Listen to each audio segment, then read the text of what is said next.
All Kerala ചിട്ടി ഫോർമെൻസ് association taluk സമ്മേളനത്തോടനുബന്ധിച്ച് സംഘാടക സമിതി രൂപീകരിച്ചു.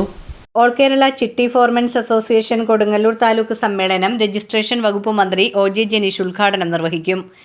ജൂൺ 27 ഉച്ചയ്ക്ക് 2 മണിക്ക് കൊടുങ്ങല്ലൂർ പണിക്കേഴ്സ് ഹാളിൽ നടക്കുന്ന സമ്മേളനത്തിൽ അസോസിയേഷൻ സംസ്ഥാന താലൂക്ക് നേതാക്കൾ പങ്കെടുക്കും.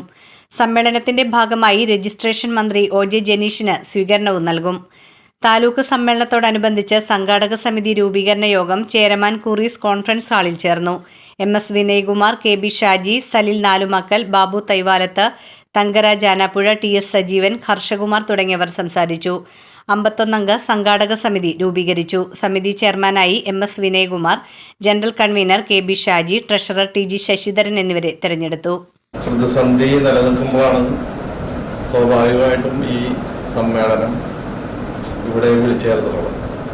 ഈ സമ്മേളനത്തോടനുബന്ധിച്ച് കൊടുങ്ങല്ലൂർ എം.എൽ.എയും കേരളത്തിൻ്റെ രജിസ്ട്രേഷൻ വകുപ്പ് മന്ത്രിയുമായിട്ടുള്ള പ്രിയപ്പെട്ട ശ്രീ ഒ.ജെ. ജനീഷിന് വിപുലമായൊരു സ്വീകരണവും ഈ സമ്മേളനത്തിനോടനുബന്ധിച്ച് സംഘടിപ്പിച്ചിട്ടുണ്ട്.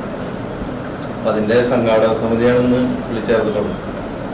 ഈ കൊടുങ്ങല്ലൂർ താലൂക്കിലെ പ്രമുഖ സ്ഥാപനങ്ങൾ അടക്കം ഏകദേശം 100 വർഷത്തെക്കാൾ പാരമ്പര്യമുള്ള സ്ഥാപനങ്ങളടക്കം ഈ സമ്മേളനവുമായി ബന്ധപ്പെട്ട് ഈ 27-ാം തീയതി വരെ പ്രവർത്തിച്ച് നല്ലൊരു സമ്മേളനമാക്കാൻ ഉള്ളൊരു ഉദ്ദേശത്തോടുകൂടിയാണ് ഇവിടെ ഈ സംഘാടക സമിതി ഇന്ന് ചേരുന്നത്. എല്ലാവരെയും ഈ സമ്മേളന നഗരിയിലേക്ക് പ്രത്യേകം സ്വാഗതം ചെയ്യുന്നു. കൊടുങ്ങല്ലൂർ താലൂക്ക് സമ്മേളനവും മന്ത്രിക്കുള്ള സ്വീകരണവും നടത്തുന്ന ഈ സമ്മേളനത്തിലേക്ക് എല്ലാവരും ക്ഷണിച്ചു.